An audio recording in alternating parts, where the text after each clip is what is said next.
people optimistic on the East Coast at this time of day. Yeah. So far, so good that day, yeah.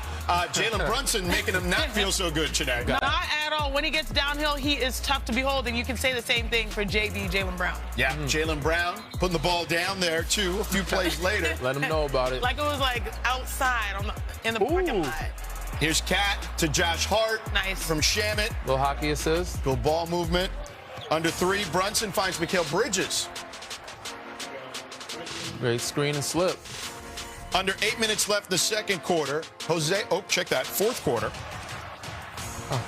Doing what he does best. Here we go. Celtics on the move. Grand theft. And a thief here. Alvarado. Jose Alvarado gets the bucket. Alvarado will make his presence felt here in this one. New York. Jalen Brunson doing his thing off the glass and in. And a minute later, Brunson pulls up and knocks down the 3. Knicks go on to win in a rout, 111-89.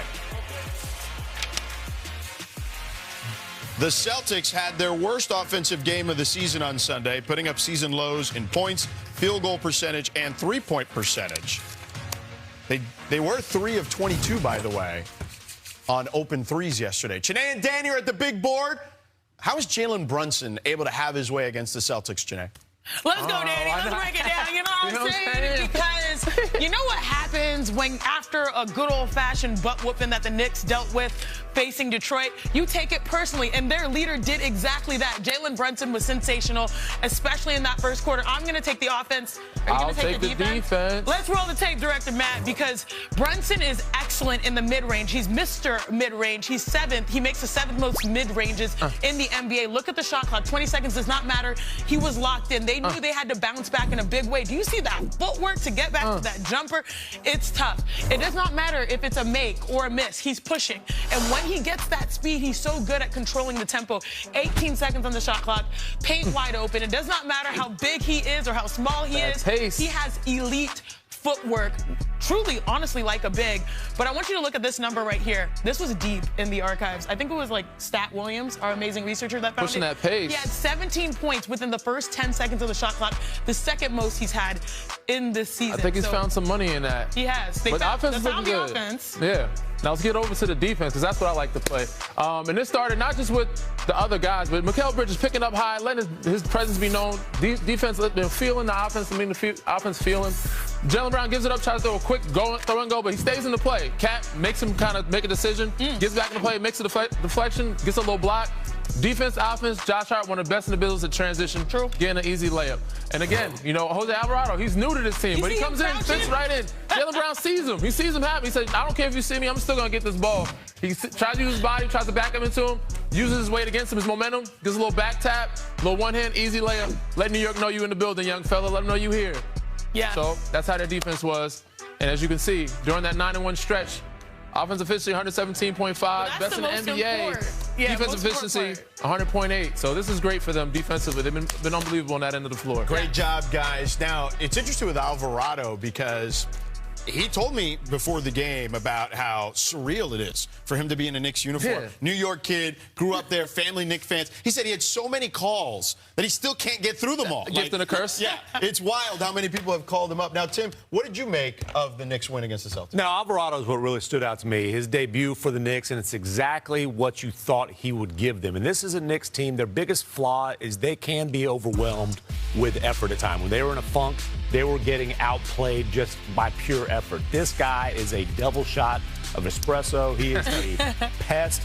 You're going to get this from him on a night-to-night basis. And I can't wait to see the kind of reception he gets from that Madison Square Garden crowd. I got a feeling he's going to be a fan favorite in New York. You Absolutely. think? They're going to be cheering, Jose. Yeah, that's going to be live in that building. No doubt with the intensity he brings to the table for sure. Now, it wasn't all bad news for the Celtics. Jason Tatum has started participating in 5-on-5 scrimmages with coaches less than a year removed from his ruptured Achilles. Tatum, a top 5 player arguably in the NBA, has been out since May. For an update on his status, we bring in senior NBA insider Shams Charania. Shams, welcome, brother. What's the latest on Tatum's recovery? George, my understanding is these 5-on-5 control scrimmages have been taking place with coaches in the Stay Ready group on the Celtics. He still has more boxes to check, though. Obviously, the next natural progression is for him to feel comfortable enough to move with practice with his rest of the roster and the rest of his teammates. There's going to be the normal nerves at this point in the calendar about making a return to a really good team and the expectations that come. What I was told over the weekend, though, is that Jason Tatum has made it clear to people around him he wants to come back when he feels like he's Jason Tatum. Not if he's a shell of himself, not if he's a lesser percentage of himself. And so when he's 100% confident with his leg, with his body, that he's going to be able to be himself, and when he's 100% cleared from the Celtics medical staff, that's when he will make his return. It remains to be seen whether that will come this season. All right, Shams, great stuff as always, man. Appreciate you. All right, sticking in the East, James Harden made his debut with Spida Mitchell and the Cavs on Saturday against the Kings. Oh, yeah, locked in right there. I love it. Got in his eyes, and then this is his bag. We've seen this for a decade at least. Yep. Step back, signature. Gets the 15 triple. years. Vintage Harden there. A couple minutes later, Oh, Harden man, he just leads them perfectly. feeds Craig Porter, who feeds Allen. Allen had 29 and 10. Early in the fourth, Donovan Mitchell drives hard. He gets the bucket and one. What a great weekend to be Donovan Mitchell. You know what I mean? What a great weekend. Harden with the drive. Catch and shoot three now. Boom. Couple minutes later, Is that allowed? the Kings were up two here. Nick Clifford, he drills the three-pointer. Then Harden gets Gotta back guard in the that act. man. Guard that man. He had a little spring in his step, don't y'all think? You think? Yeah. he's- Defense. New atmosphere. Sacramento. We know what you're up to. Harden had 23 and 8 in his debut. The beam's on hold. Next time down, the Cavs trail by one. Mitchell gets the spin move in there. Tasmanian devil, that's what I call him. Mitchell had 35, 29 of those in the second half. And after the game, Travis Scott was fired up with Don and James. And I'm just here to support him and do whatever it takes to help. So after one game, we going to the yard. What are we doing? DM, JH, what the That is crazy. There we go. He's fired up. I love the energy, though. Hey, shout out to Serena Winter. She was not letting that mic No, go. that's the way you do it, Serena. Never let go of the mic. All right, Mitchell and Harden combined for 32 points on 10 of 13 shooting in the fourth quarter, outscoring the Kings by themselves in that final period. James Harden, electric in the fourth quarter, helped the Cavs knock down the Kings. So, Chiney, what do you make of the beard in Cleveland? What is James Harden historically his biggest knock, his biggest criticism? The playoffs, maybe? Correct. I do think that being intentional to start the games well but also finish, especially in your first game, was huge. I think we have the graphic, the splits of what happened. And it wasn't just James Harden, it was also Donovan Mitchell, because a lot of eyes are going to be on Don as well. Because you make this move, you say, all right, you get 10 years older, but maybe that's better, a little bit of seasoning, a little bit more experience. 4 for 4, as you mentioned, 15 points in that fourth quarter, but Donovan was able to thrive as well. As long as they can share the ball, which he has plenty of experience of, if they're able to produce, this is what I'm talking about. Don, 17 points, James, 15. Look at that efficiency. Yeah. Outscored the Kings 32-30 on their own. Now, I know it's the Kings. I was just going to say. I know it's the Kings. But it's a nice soft start. It's a soft launch. It's a good, I love that. Soft launch. Valentine's Day coming up, soft launch. Yeah. It's a beautiful soft launch. But yeah, with this duo, I've seen that it's made them both be more efficient. I know it said against the Kings, but because Don has that help there, James being available is helping him a lot. But Don had to do so much more this year because Darius has been out. Right. So James's best ability is his availability, but also I looked at the Jared Allen numbers, 11 for 12. He is the reason why bigs have their best years. You know, he's going to open up the floor for him, Evan Mobley, whoever else, Thomas Bryant. These guys are going to eat off whatever they want. Like, they have plates full of easy layups, dunks, lobs, all those things. And then James, he's also had a lot to carry, too, in the scoring load on the Clippers side. So now his game is a lot more efficient because he doesn't have to do as much scoring-wise in Cleveland because he has Don and those big men and all that talent around him. Yeah, and I don't worry about the fit with Donovan Mitchell and James Harden. They both wanted this to happen. Harden has proven over several star pairings that he can figure it out with another star. He's much more of a table setter now than that elite, ball dominant ISO scorer that he was in Houston. I don't want to draw too many conclusions over whether this is a needle-moving acquisition based on Sacramento. We'll find out tonight, though. Yes, I look forward to seeing this duo against NBA competition. All right, so, wow, that's a shot. But anyway, speaking of which, Daryl Morey said there were no needle-moving trades done at the deadline. So how do you feel about the Cavs? Is Harden a needle mover? Well, I love Daryl Morey being petty. I love this beef. But what I want to know, what's happened to Daryl Morey's basketball Jesus T-shirt that he used to wear with James Harden front and center? Is that like in a Philly thrift shop right now? That's the mystery I want to know. What happened to the portrait that used to hang in Daryl Morey's house of James Harden? Tim, Please, it's in storage. There's a chance he might still have it. Please give us Cavs Sixers in the playoffs. Please. Yeah, I would love to see that one. For sure. Yeah. So, oh my gosh, I can't believe it. Is he a needle mover, though? You didn't answer the question. Is he a needle mover? Yes. Does this mean that the Cavs are coming out of the East? That's a big TBD. I still think they're no better than the, if you're ranking the favorites, they're still fourth on that list. Oh, yeah. Wow, hey, we got to respect the Pistons. The Pistons have they're number one. I'm with you on that. But are they better than the Knicks? And then Sixers? I do not think so. Who do you have ahead of? Because if they're 4. The Celtics, especially if Tatum comes back. Also, that changes the I hope the Celtics coaches, are as tough on Tatum as they were on the media in that preseason scrimmage. Ooh, okay. All right. Coming up. This man. The Clippers streak NBA Today. Super weekend around the association, so let's go coast to coast and get you caught up on all the action. First up, the Rockets defeated the Thunder on Saturday behind Alperen Şengün's triple-double. Şengün was also replacing now Shai Gilgeous-Alexander in the All-Star game. Shanae, did Adam Silver get the replacement right? Is grass green? Is the sky blue? Is Shanae from the H? Then absolutely yes. This is a guy that can get you a double-double, a triple-double. But most importantly, he's someone that has really stepped up his game because they have dealt with a lot of injury issues. So H-Town got 2 All-Stars. There you go. Let's go. Should have got him in the first time anyway. That's true. I would agree. Off to San Antonio, where Stephon Castle became the second player with a 40-point triple-double and a 75% shooting percentage in a game, joining Wilt Chamberlain. The Spurs are now 20 games over 500. Tim, how have they been able to put themselves in this situation already? Well, you get a 7'5" freak of nature named Victor Wembanyama, and then you get more lottery luck. Steph Castle, I think, is going to determine the ceiling for the Spurs this season and for a while to come.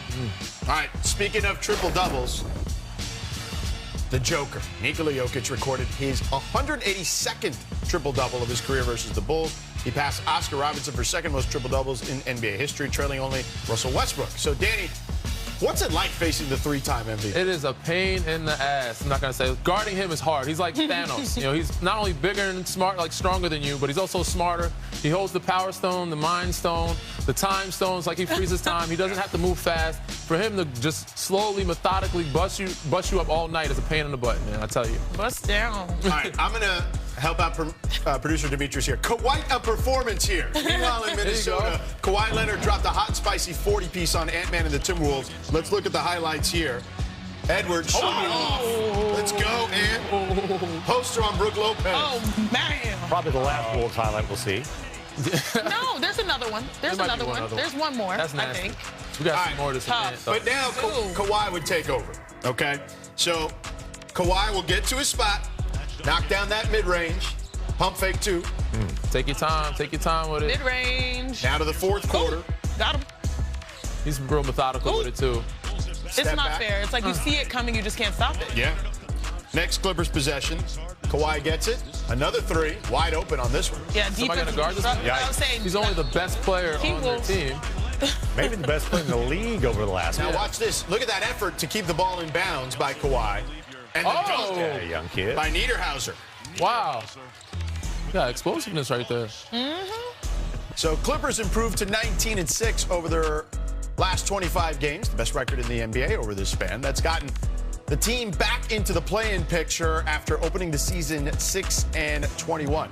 Today, our producer Demetrius says you've been hating on Kawhi, okay? What? And the Clippers, for that matter. Okay, that's what he says, not me.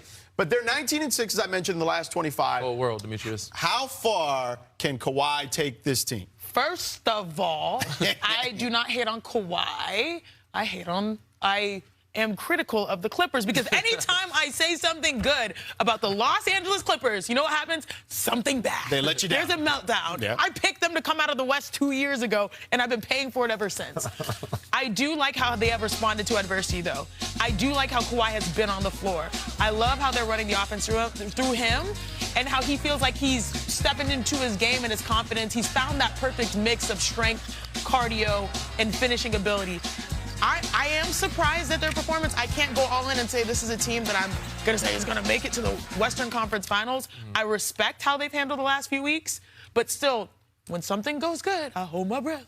Clippers So let me do it. Clip's going to clip. They just traded their second and third best player. Exactly. So that's why, I mean, I don't have them going very far either. I mean, at best, playing is still 7th seed, right? Yeah. So at best, playing. It's still a team sport. He's one man. He's very good. I've seen it firsthand. Yeah. He's had unbelievable runs, and he's on an unbelievable run right now, showing the league and the world of who he is and how capable he can carry a team. But the West is so stacked, they can't get any higher than 7 or 8 to me, especially with Darius being out right now. He's not available, and Mather and those guys haven't been able to play it. They're still trying to figure out their rhythm. They lost Ivica Zubac. He's gone. James Harden's gone. So, this is a stretch for this group. It's going to be challenging, but I think he's up for the task. He can definitely get to a 7 seed. All right, so meanwhile, on the flip side, the Minnesota Timberwolves have lost 3 out of their last 4, and they have the 2nd worst defense in February. It's not been a long month yet, okay? So there's still time to recoup here, but what do you make of the Timberwolves right now? Yeah, the concern level is high. And look, you've got Rudy Gobert basically blasting everybody without naming names, blasting Anthony Edwards and Julius Randle for their lack of effort on the defensive end, calling out Chris Finch for not benching their players. You know, Chris Finch basically firing back the next day, telling, in so many words, Rudy to shut up and have those conversations behind closed doors, saying nobody has ever substituted their way to anything meaningful in the NBA. It's very messy right now in Minnesota, and Rudy's not wrong with some of the things he's saying. It's just not the right way to go about it. The best thing I can tell Timberwolves fans is it was just as messy last year for the Wolves in February, and they managed to get their stuff together and go on a run to the conference finals. But this is a team that is capable of very high highs, but is extremely erratic, and there's some real immaturity. A perfect point to that is the high highs, the low lows. This was your 6th loss by 15-plus points this season. So, you get whooped, but then you can win a big game. But most importantly, the question mark for me is their defensive identity. That's what we have known them for. Very different than OKC. OKC runs one of the best on a string team defenses. They had those dogs, literally, Ant Edwards, the long wings, and then you have Rudy Gobert, Defensive Player of the Year, behind them. So they had talent defensively. But when you look at the stat line that Kawhi posted, it did not feel like the strategy worked nor the personnel individually worked. 6 for 11 on McDaniels, 3 for 7 on Randall, 2 for 5 versus Ant Edwards, and 3 for 7 versus all others. Very efficient. Strategy's not working one-on-one or as a team component. So what is their identity? How do they rebound? So, Danny, let me ask you a quick question. Mm-hmm. How much of this is complacency? I know they haven't won a championship, but they've been to the Western Conference Finals 2 years in a row. Yeah. How much of it could potentially be that? It could be some fatigue, mental and emotional. They probably need an all-star break right now, but there's no excuse. And to Tim's point, this is worrisome. I'm very concerned because I don't see them bouncing back and recovering and doing what they did this year they did last year. Because honestly, last year I thought they were kind of lucky getting to Western Conference Finals. It's all matchups. They played a Lakers team that had no inside, and they played a hurt Golden State team, so they got lucky. So this year, if they don't pick it up, they're going to be out early. Also the feelings, right? Oh, Giannis might be coming. That's what the conversations were, and players are like, well, am I that valuable? Am I part of the future? That does not help your performance as well. All right. You should be we'll see. LeBron James and Austin Reeves taking on the Warriors this weekend. Steph Curry missed his 3rd straight game with runner's knee. He certainly runs a lot. I don't think there's any question is true. about that. Nobody runs. Undeniable. But look at Luka and Twinning. Steph. Right, twinsies. All right, here's Austin Reeves giving it up to King James. Oh, that scoop finish. Got it. LeBron cooking early. A few minutes later, Warriors close out, Draymond. Lead by 5. Reeves to Kennard. His Love first that. shot as a Laker. He can do that. You think that was the highest shot we've seen in a while? That arc is so beautiful. Now in the closing seconds of the first half, Pat Spencer takes on LeBron. Oh. Yeah, he's a hooper. He'll tell you about it, too. Talk a little trash. Look at Steph. Fired up. That's number 61 in league history. But James was on fire. LeBron had it going in the 3rd. Here's first right here with 3. Then backing down Spencer. I got you, Spencer. LeBron's in a groove these days. Another he just looks 3. Comfortable. In old age, you kind of develop that jump shot a little bit more, so he's still athletic, gets a rim, but he's definitely upped his 3-point percentage. And he kicks it this time for Rui for 3. Halfway through the fourth, Lakers leading by 4. Austin, getting to work here. Oh, come on. The snatch back. Yeah. We see you. Next Lakers possession. Reeves in transition swings it to Jared Vanderbilt. Lakers go on to win 105-99. James with 20 and 10. Here's a look at the rest of the Lakers' season-long 8-game homestand, which they've already won the first 2 games. They play the top 2 teams in the West in their next 2 games, the Thunder visiting tonight and the Spurs tomorrow. Lakers have won 3 straight, all since Austin Reeves returned to the lineup. Danny, what has Austin shown you? I mean, he's been minute restriction, but he's shown me a lot. Man, this kid has got it. The other night, obviously, this win against Golden State, Stephless Golden State, not that impressive. But the Philly win, high character win. You know, they were down most of the game. They came back. Austin only, I think, had like 35 in like 22 minutes. Yeah. Crazy like that. Got hot. This is when Luka went down. So anytime Luka goes down, this guy is ready. He steps up and shows out night in, night out. First game took a while to get his legs under him. He hasn't got to the free throw line like he's used to, but he will get there. But he's in rhythm. He's back to where he is, and he's the key. You know, they go as far as he goes, and I think in the past, the playoffs, he has not scoring as much in those series. But if he continues to play like he is right now and balling, this team can beat anybody, honestly. Yeah, Austin Reeves raises the Lakers' floor just because of how he approaches the game. I do think we don't give enough credit to the idea of basketball IQ when it comes to him. A lot of hockey assists. Yeah. It's him facilitating. We saw when the Stars were out early in the season how he was keeping them competitive because of that IQ. He realizes, okay, maybe I don't have the shot, but you see that beautiful dime just dropping it off right on time, or just realizing which side of the floor is balanced. We love seeing him score. That play where he was like impressing himself was cute.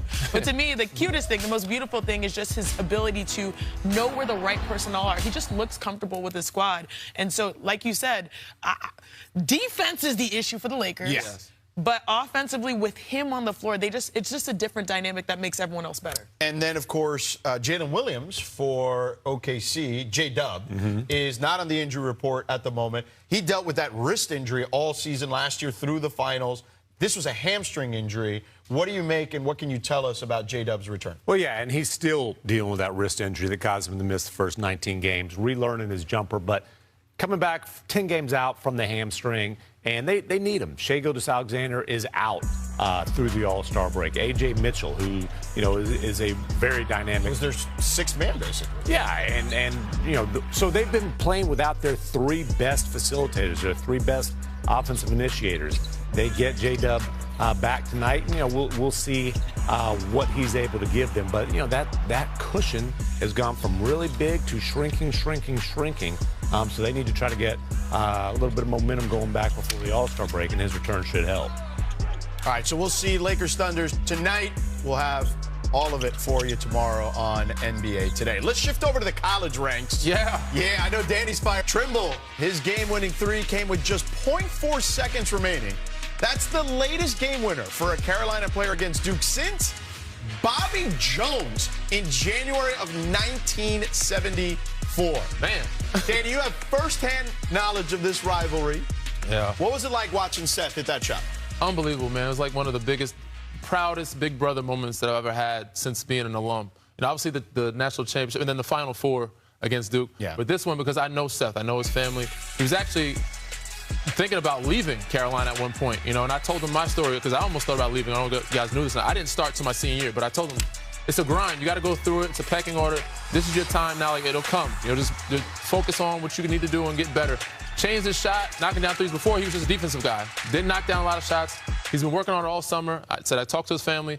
I like to think I was part of the reason why he got a chance to stay. But, you know, I got him to – I think other people talked to him as well. But got a chance to stay, and now it's coming to fruition, and he's actually knocking down some big shots and living in great moments. Don't think we didn't notice that. The color of that jacket. It wasn't by accident. But how was the group chat? How was the group chat after? Was it going crazy? It was live. It was live. Talking trash, talking about, you know, Shire over there complaining about everything. You know, we talking big trash. We wasn't supposed to win that game, but in the rivalry, anything can happen. Yeah. But what about this, Danny? Come on, DG. You know what I'm saying? Some of my better days back there when I could actually jump a little bit. There you go.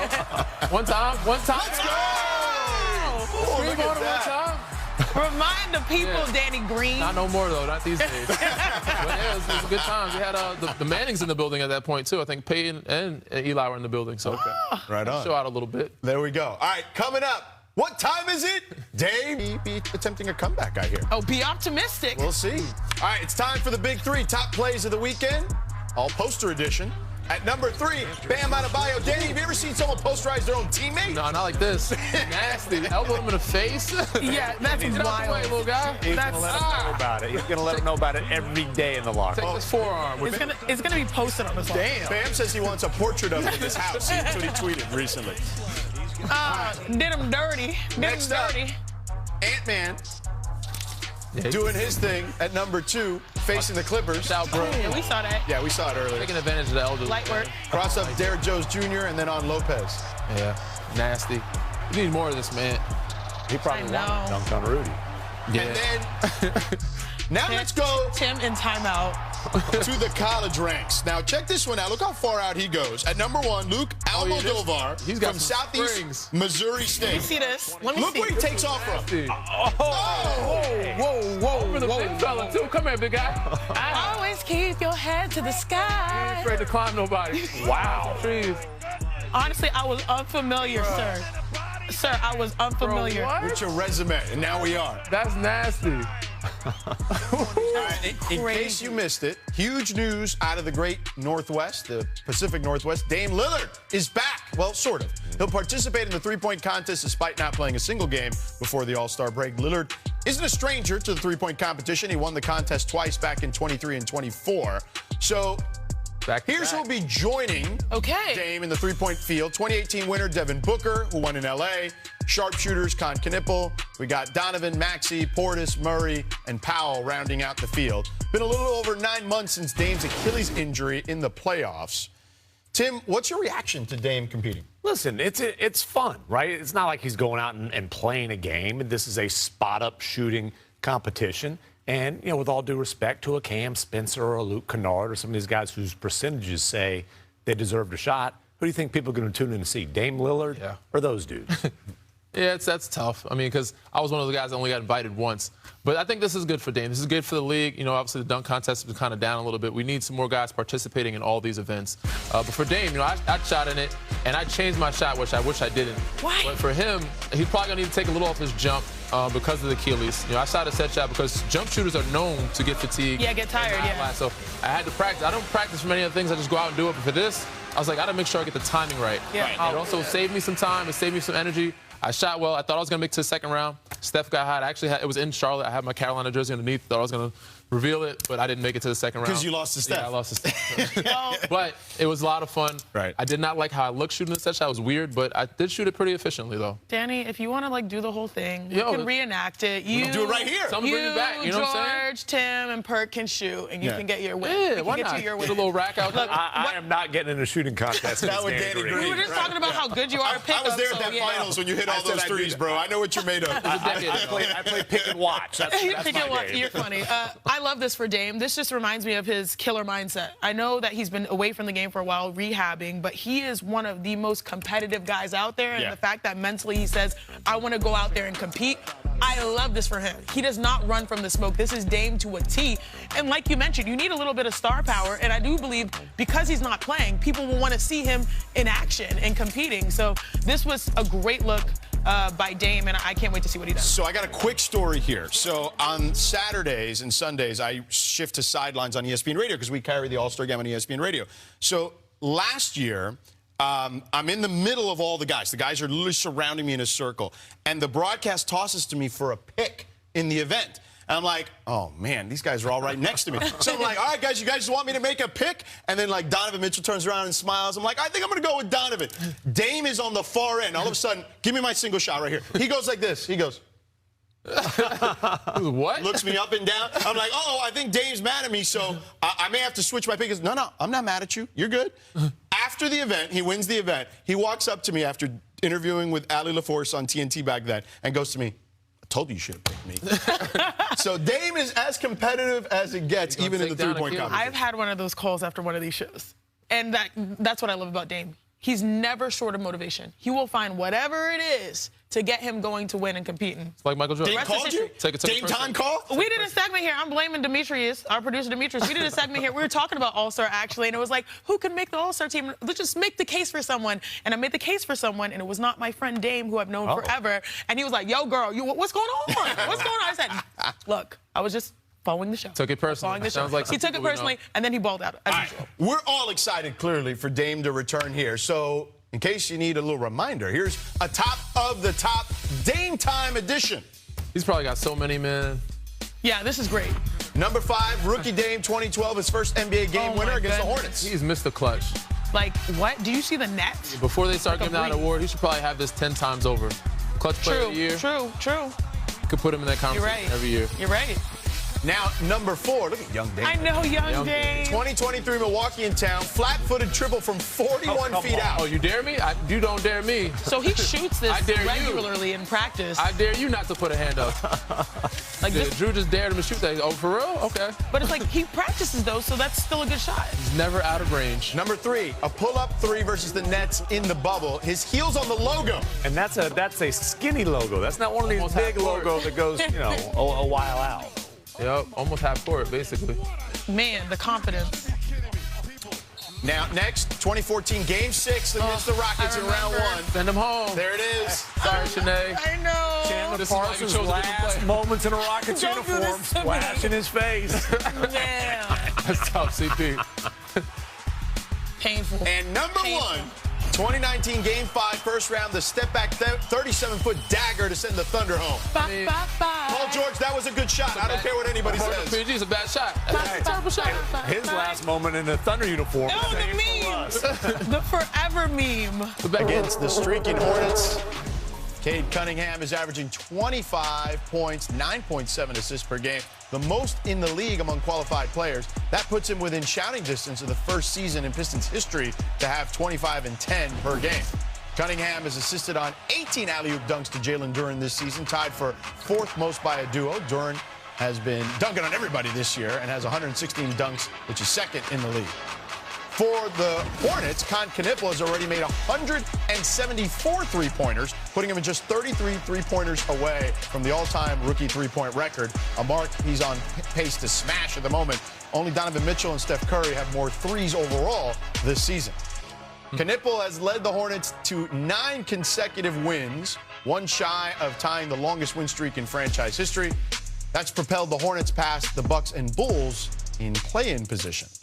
So, Tim, what is it about the Hornets that intrigues you? I mean, you got to start with LaMelo Ball, right? This is a guy earlier in the season, he was being young and with John Moran as far as, like, do these guys have any trade value? Can you get them for essentially nothing? People didn't think he was serious enough to be a factor for a winning franchise.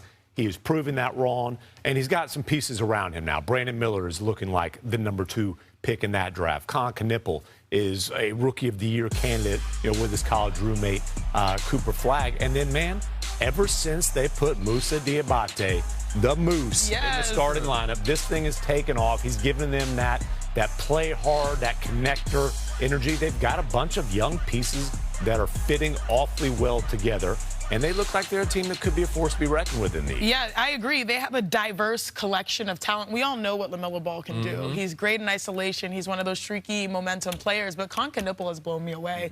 Just his shooting ability to make it transition super easily, and just his motion. It's cool when you have blueprints like Steph Curry that sort of pave the way of if you move around basketball and you have a good offense that creates some space and you're a great shooter, you can thrive. But it's not just him.